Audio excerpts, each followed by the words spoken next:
in. I've just had apologies from Josh.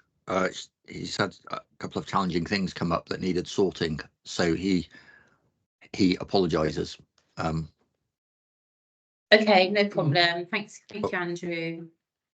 Okay, sorry about that. I was having laptop issues. So today we have Pippa and Laura from CASA, and unfortunately Josh won't be able to attend. So Josh is somebody with lived experience, but if you do have questions for Josh, you can simply just let us know and we can ask him. Okay, so welcome Pippa and Laura. Hello, good afternoon. So today we're going to be talking about support in the workplace for employees and employers. And my name's Pippa and I'm here with my colleague Laura. Hello. So what we're going to show you today is the employment passport. We're going to take you through it. So as a manager using the passport, it can help you effectively support your neurodivergent employee. And these are some steps to help you to use it in the most effective manner. So to make sure you're familiar with the content and how it works, work through it with the employee to identify their needs. Make sure you're actively listening and ask them open questions about potential challenges. Work with them to discuss potential adjustments that could support their needs. Develop a plan for how you can implement those adjustments in the workplace. Another thing that we would suggest would be to educate the wider team. If the individual you manage is happy, share it with the wider team to ensure they understand what has been put in place. This can help create a more inclusive work environment and prevent misunderstandings between colleagues. And also put in time to regularly review the passport. The passport is a living document that should be regularly reviewed and updated. So this could be in a supervision session, or that would be maybe most appropriate at a monthly supervision or similar, so that you can check that any reasonable adjustments have been put in place, are still working. If there's any changes that need to be made, they can be implemented quickly. So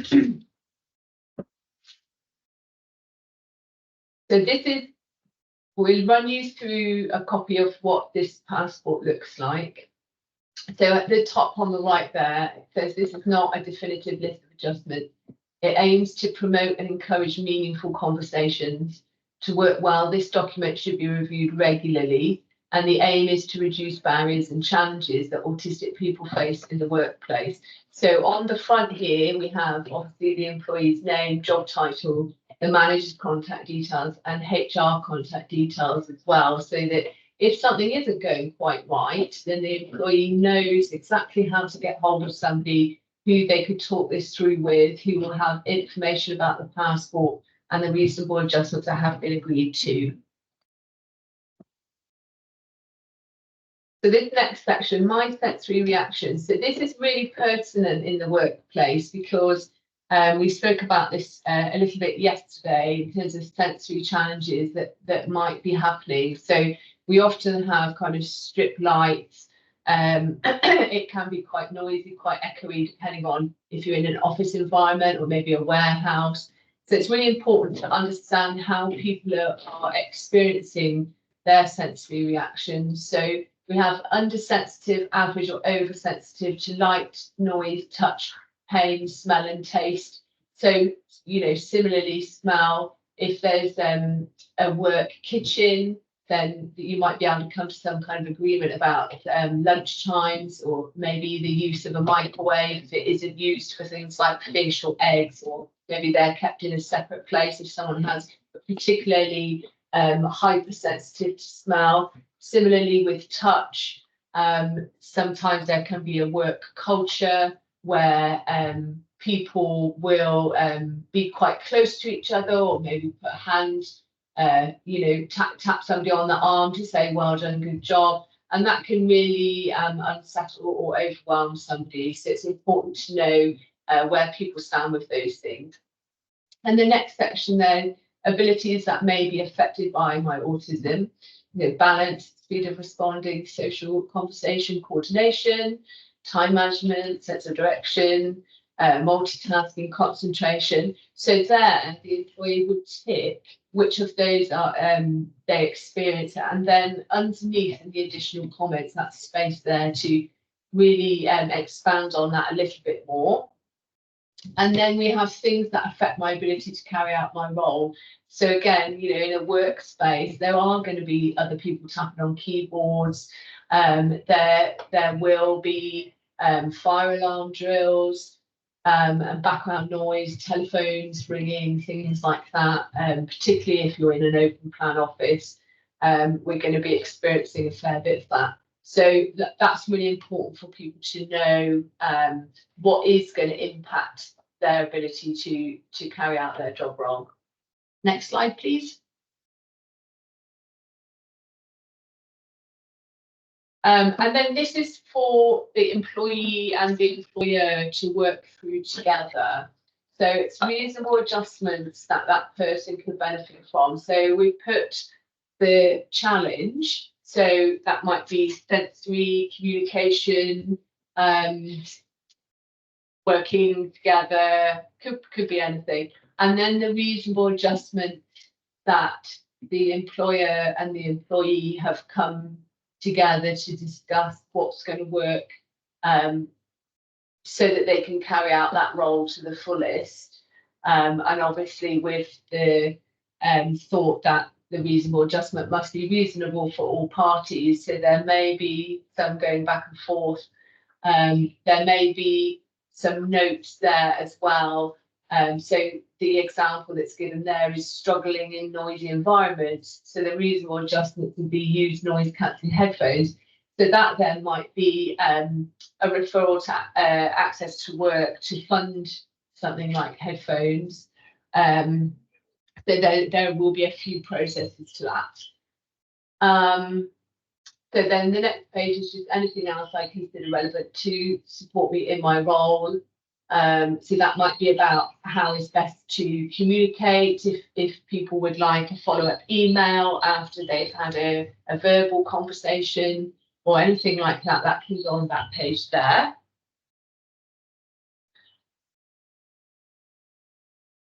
And then this one is the last page, which is about people's ability to function fluctuating. So we're not looking at just kind of on a best case scenario, because we all have bad days. We all have times where we're maybe not working to our fullest capacity for whatever reason.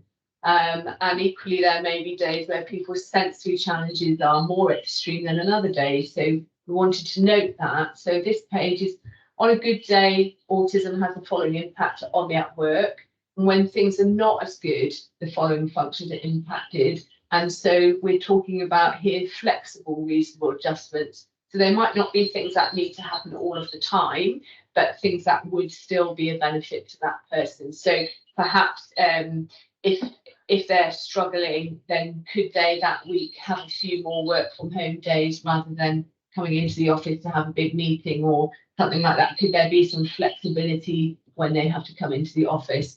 So that's that one there. So this is a really good document, Autism Equality in the Workplace by Janine Booth. That's worth reading. It's about removing barriers and challenging discrimination. And then there's 10 steps to creating a neurodiverse, inclusive environment. That's from the University of Bath. So there is an environmental checklist, I think, with this as well, to have a look at the work environment and how supportive that is, how inclusive that is. So this is for employers to fill in. The link is there, but I'm sure we can put it with some further reading later on. But that's that. And then there is also South West Yorkshire Partnership checklist for autism friendly environment. So this is a quite thorough one, which we thought was very good and certainly worth looking at, because yesterday the speaker was talking about being, I've forgotten what word she used, but an inclusive workplace, basically. And so I think, you know, if people can follow some of these guidelines and work through some of these checklists, disability confident, that was the word, then this would really work towards that status, I would say.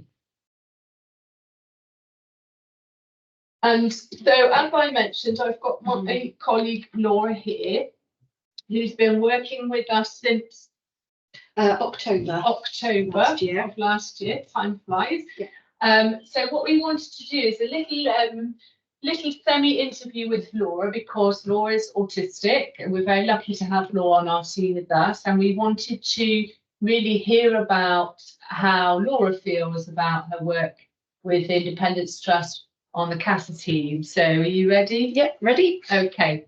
So how did you first hear about CASA, Independence Trust? So after my autism diagnosis in March 2020, I had 2 occupational health meetings, and my therapist talked to me about CASA and then referred me to them. Brilliant. So first you came here as a client, came to us as a client. I did come to you as a client first. Okay, and what made you apply for the job? I began volunteering as a peer volunteer for the Independence Trust, and I ran the Tewkesbury drop-in fortnightly on a Wednesday. I enjoy meeting new people and supporting them. And then when a vacancy became available within the Independence Trust, I applied for that position. And we're very glad that you did. Can you explain a little bit about your role within the CASA team? What do you do now? I still run the Tewkesbury drop-in fortnightly, but now I also run the Gloucester drop-in as well. Every other week, I help out at the Cheltenham drop-in. When I'm not at the drop-ins, I help diagnose clients that have been referred or either self-referred to CASA. I support them with their diagnosis and what that means. If they are employed and they need reasonable adjustments in the workplace, I look at ways they can incorporate that. And I also signpost clients to various organisations such as Forwards or CALMS, which is going over to Rethink. Brilliant, thank you. So we're keeping you very busy. Very busy. Yeah. Can you tell us a little bit about what you enjoy about your role? Because it sounds very varied. It is varied, but the main bit I enjoy about my role is helping to support people from all walks of life on their journey to understand themselves better and to build up all their confidence. And then to see them working through all their priorities, knowing that I've supported them, it makes it all worthwhile. Brilliant. And dare I ask, is there anything that you don't enjoy about your role? There isn't anything I don't enjoy about my role, but if I have had a challenging client in the past, I can talk to my manager and receive support to work through any challenges that have come up. Brilliant. Would you mind telling us a little bit about what reasonable adjustments you've been given in order to support you in your role? So at times I need a quiet space to work in. Usually I can find a quiet room, but if I'm unable to do that, I'm allowed to bring in headphones, and this gives me the focus to concentrate. I'm also able to work from home and support clients over Zoom meetings or either phone calls.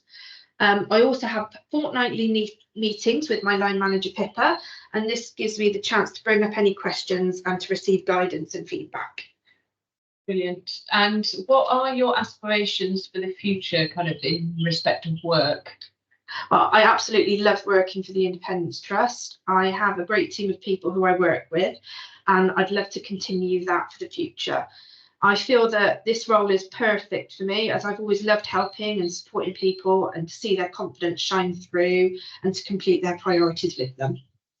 Brilliant. Thank you very much, Laura. Thank you for having me. Well, we're very happy to have you. And Kirsten, I think the next slide is questions, and then that's all from us. What? Thank you, Pippa. Yeah, we're going to leave questions to the end if that's okay. Yes. So like I said earlier, if you have got questions, please pop them in the chat function, and my colleague Andy can read through them at the end. So thank you both. That was just absolutely brilliant. So Pippa slightly touched on access to work in her presentation. So just want to talk briefly a little bit more about it. So I don't know if many of you are aware that access to work does exist. They provide financial and practical support for people with health barriers, with disabilities, mental health, to help them get employment or stay in employment. So there's a variety of ways that access to work can support you. So they can provide in-work support. So they're usually called job coaches. So we as a service, we call in-work support job coaches. They can fund equipment. So we have two visually impaired colleagues, and they pay for software, which is like screen reader. And they also fund Braille tablets as well.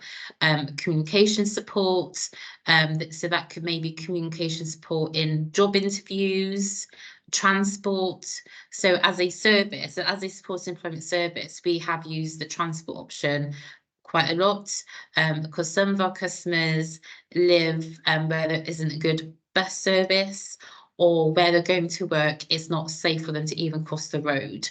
So access to work would fund taxis to and from the workplace.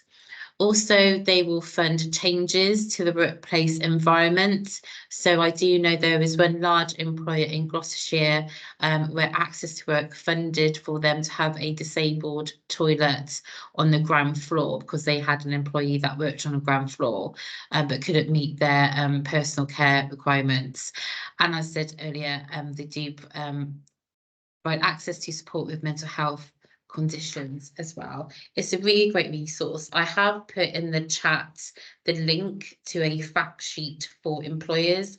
It is really useful, and it is, as an employer myself, it is a straightforward process. So please do check that out. So just wanted to touch slightly more about, what support they do provide. So it is money towards extra travel costs and travel costs within work. So for example, I have a visually impaired colleague who will go out and meet with employers, meet with organisations, and access to work will fund for taxi. So he's able to carry out his duties. They will provide a workplace assessment. So again, we as an employer, I have had Access Work come out and assess our workplace and make recommendations on how we can ensure that the work environment is inclusive to our colleagues who do require that support. Job coaches and in-work support brokers, they are really vital, and Andy's going to touch more on that in a minute. I have also put a film, so we did a film a few years ago, but job coaching, which Andy provided with for one of our customers, so please do check out that YouTube video. I'm just going to end of slides. I'm going to stop sharing, and then Andy can explain to you a little bit more about job coaching.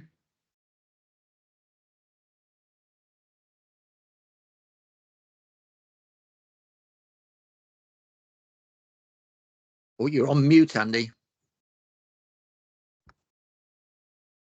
Hello. Sorry, that's okay. Can you hear me okay now, Andy? Andrew, sorry. Yep. That's fine. Apologies. No, that wasn't. We were sorting out those technical glitches earlier. What I didn't do is I didn't put because Kirsten's got her speakers on, I'm not putting my mic on, so I'm using her microphone over there, but hopefully my voice is loud enough that you can all hear me quite clearly. Yeah, you're coming through very clearly. That's great. Thank you. That's nice to know. Really appreciate it. Thank you. So job coaching is one of those things where a lot of mystery can exist, not least because there's the word coach involved. Now, having been a job coach myself, and we're still in the process of organising job coaching, as we say, it's in-work support. You heard Kirsten say earlier that the access to work funding, which pays for this activity, is aimed at people getting or staying in work. And that's exactly how job coaching works. It's obvious to many people that some individuals require some additional support to settle into a new role. And that makes perfectly good sense.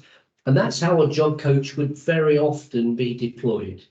Effectively, they learn the job with the new employee, and then they represent the interests of both the employer and the employee to make sure that that new person is capable of doing the job without supervision as they then look to fade away. And that's why I want to bring in this mystery of the word coach.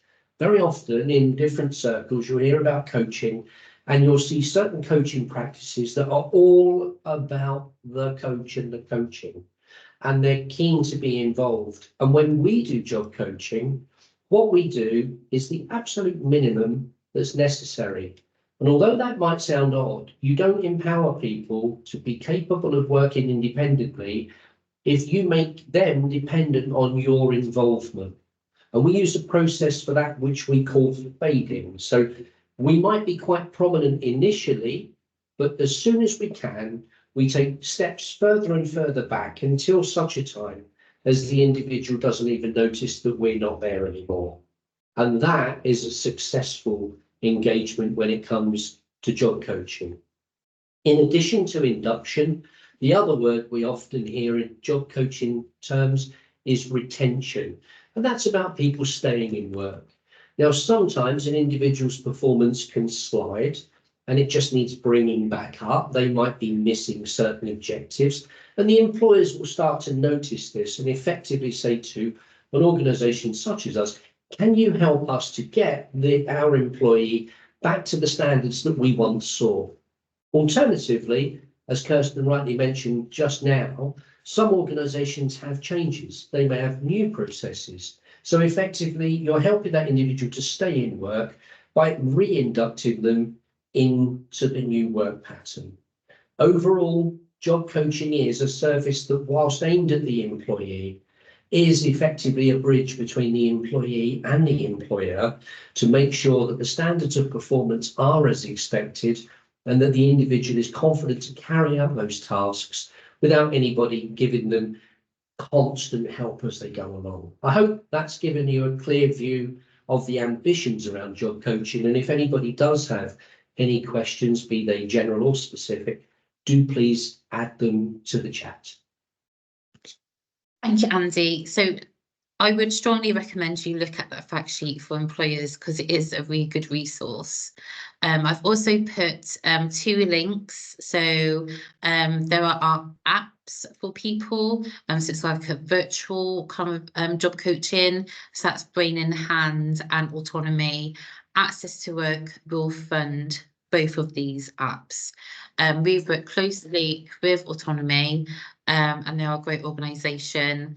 I also put the link for Able Futures. So they Access to Work fund them to provide mental health support. There's lots of resources out there, and in our Monday session we'll be compiling all the resources available for employers, because we all want to do the same thing. We want to ensure that we provide an inclusive, safe working environment for those in Gloucestershire. So there is a question from Andrew. So Andrew, you've got a number of thoughts to add about the passport. Yep, sorry, I was just finding my unmute as well. Otherwise, I'll fall into the, the mute thing. So I just say, although on when it was presented, I mean at the beginning it was said about neurodivergent people, but in the actual passport it referred to autistic people. Actually, it is a very valid discussions to have with any of the neuro minorities. It's so if you were like thinking about, oh, it said autistic, don't worry about that too much. The things that are in there as much should be taken as just to be clear, it should be taken as prompts. It's as much to talk around. Of course, not everybody will have a different issue about, say, the sensory side, and it may just not be relevant. It's just helpful to just highlight that's what they're there for, is just to go, oh, think about this part. It's almost like a bit of a check sheet. Also, consider the passport and plan as a living document.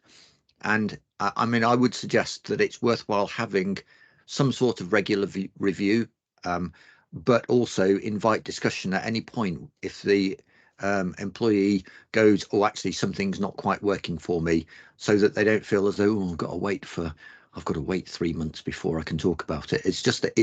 But it's really helpful as a living document, so that you can find out what works, especially if, for instance, you've got it's sort of like if there's also something slightly unusual about the role or such like, which might not be quite obvious what the things might be that would be reasonable adjustments, etc. Anyway, yeah, that's probably I just thought I'd add a little bit to that. Thank you ever so much, Andrew. Thank you. We've got a question from Mark Wild. So what training could be offered to line managers who don't understand passports or reasonable adjustment, have had experience where reviews have been conducted, benefit the manager and penalise autism? Mark, would you be happy just to talk a little bit more regarding the second part of your question? Yes. I sort of, within that sort of where I work, there's a couple of people who have autism and have passports, but the difficulty that we've got is that the line managers that we have don't understand the process, and so they see the review as a means of stripping away the reasonable adjustment so that it's no longer a friendly environment. And so we've got line managers that need to be trained, but we don't have the sort of the links or the facilities to do so. So I'm just reaching out to see if there's anything available. And that's a really valid question. Have your colleagues done the Oliver McGowan training, which again is amazing training? Andrew's a great advocate for Oliver McGowan. I'm not aware of it, so I've not heard of it before. So. Okay, I would strongly recommend, I'm sure Andrew will agree, that your colleagues complete the Oliver McGowan training. Andrew, do you want to just explain a little bit more about Oliver McGowan? And that's and at the moment, it's just fair to say that the Oliver McGowan is specifically there for all NHS. But actually what we want to do is try and widen or do something equivalent, which could be wider than that. But at the moment, it's for all NHS. So to actually get on that view, and about 1.5 million people so far have seen the videos, which is really good. So there's an issue about the wider thing. But I think one of the things to say is that, of course, there will be this video available afterwards to point at, so that introduces a little bit about it. And if necessary, what we'll do is we'll think about how to do something a little bit more in depth about the passport, and think of the part about working out what to do as the plan part. It may well be that we need to pull something extra together, but part of these videos for this week are about some of those things. So like Tuesday's video was about the wider topic of neurodiversity and neurodivergence, and it's almost like that's a thing it's almost like going, that's part of what you then anticipate being in, that you would get within Oliver McGowan. But Oliver McGowan is purely autism and learning disabilities, so it's a little bit we'd probably need something a little bit more bespoke for wider employments, if that makes sense. Thank you, Andrew. Andy would like to add something. And it's to Mark's point in terms of the considerations around job coaching as well. Very often when we're pulled in for job coaching, we're there to resolve an issue or fix an issue, or if you like, make sure that some training is embedded. So when we think about it in the terms of we have an issue and then that issue is resolved unless it returns, I think that sounds a little bit like the approach, Mark, that you might have experienced in terms of the reviews, almost an expectation of, do you need this adjustment any longer? And I think that this is an approach that we've looked at across all forms of disability employment. You wouldn't expect the same of a wheelchair user. You wouldn't expect that the same of an amputee, and nor would you expect it the same of someone who's visually impaired. It's, you know, the question is, are you better now? Are you unaffected by that thing that was there before? But I think the other thing that Andrew says that's particularly valid is that if you apply both those approaches in terms of these are conditions that people live with and they're likely to remain and stay, and you will notice that there will be episodic moments and there may be transitory moments where other things can happen, your willingness to adjust around those at the time are the things that are most vital. So the idea of the passport, instead of being consigned as a document that can be edited later by removing things, becomes that living document for the organisation, both the employer and the employee. Thanks, Andy. Pippa's put in the chat that Eventbrite has some good seminars. But what we can do is we've got the resources session on Monday. All this will go on our website. But what we do is next week we will email you all the links to these videos and the resources available as well. Yeah, so I've done Oliver McGowan training and it is absolutely fantastic. Are there any other questions or experiences, good or bad?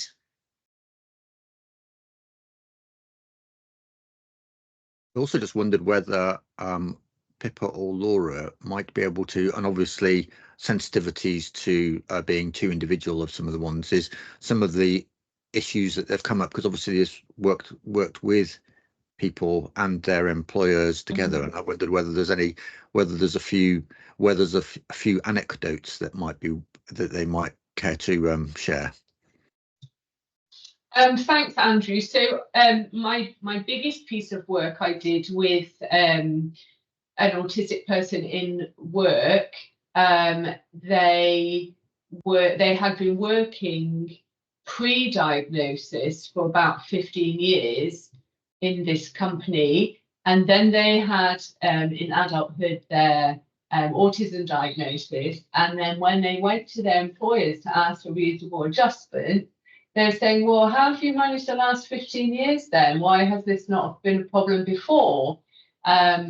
So they were struggling to communicate with their employers. So what we did in CASA was we got the line manager and the general manager into a meeting with the client and ourselves.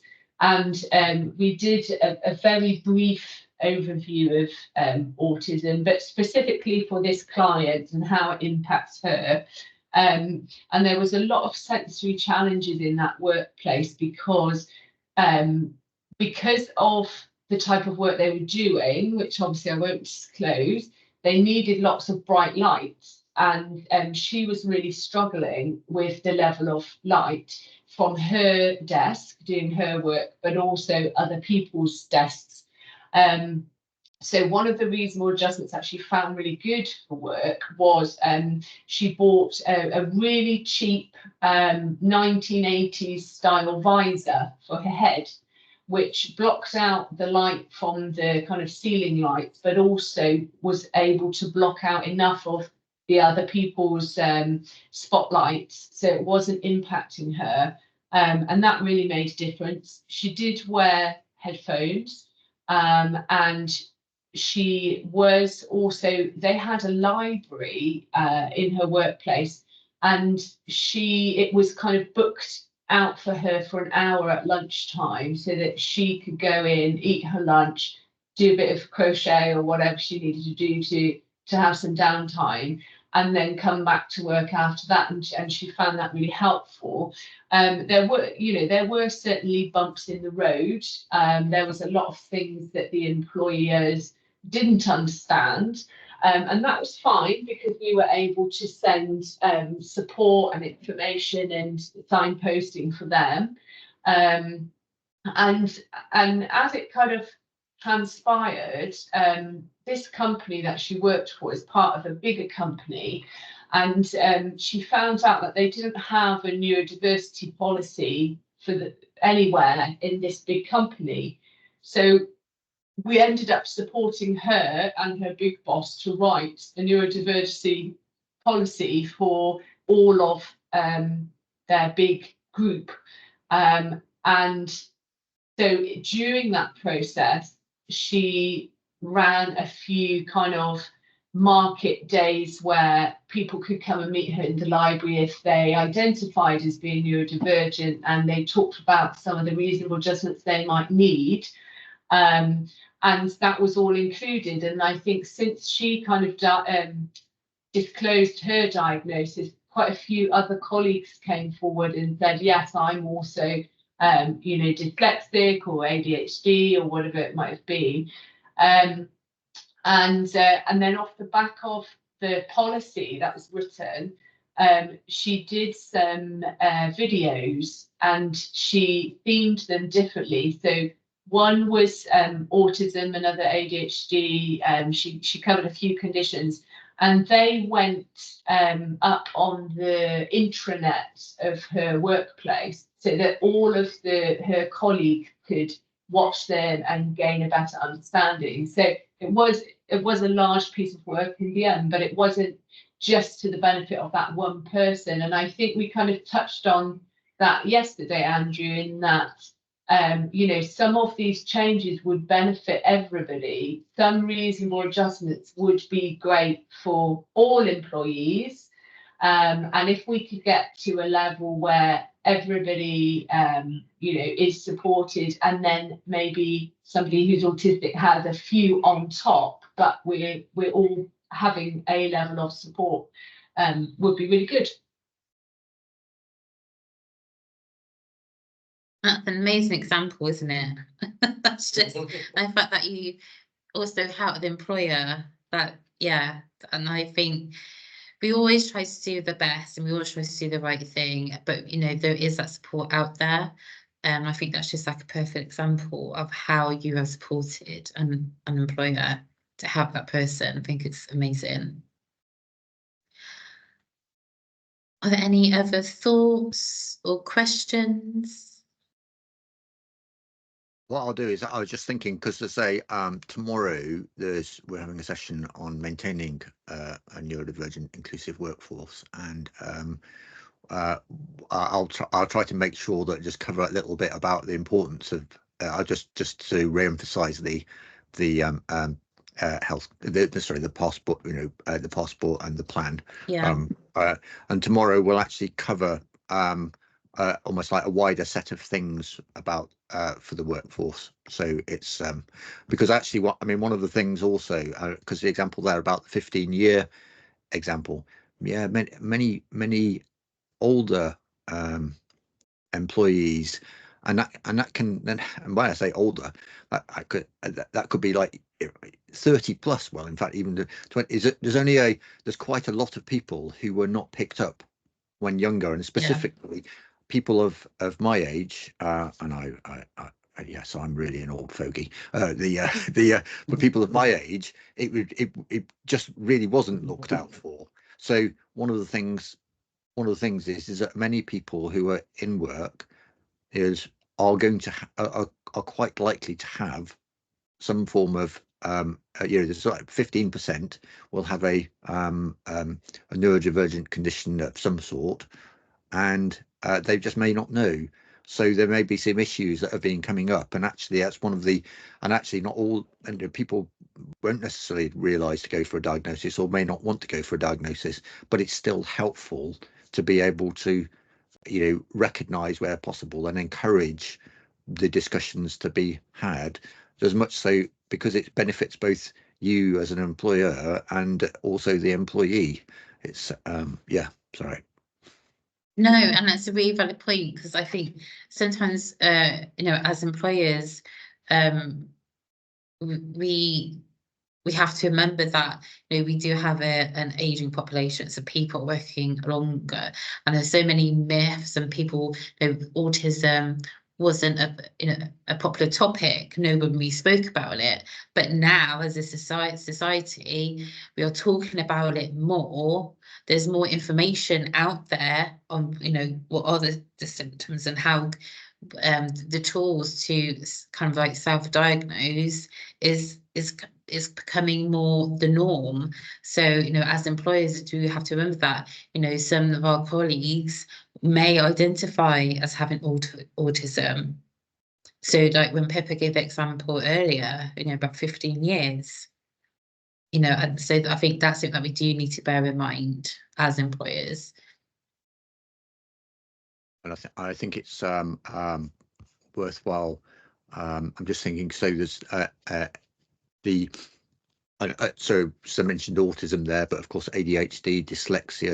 In fact, one of the things that's being observed is that number of people, the waiting lists for adult diagnosis are getting longer and longer. And in fact, this has been recognised that there is an issue that the diagnostics units haven't yet caught up.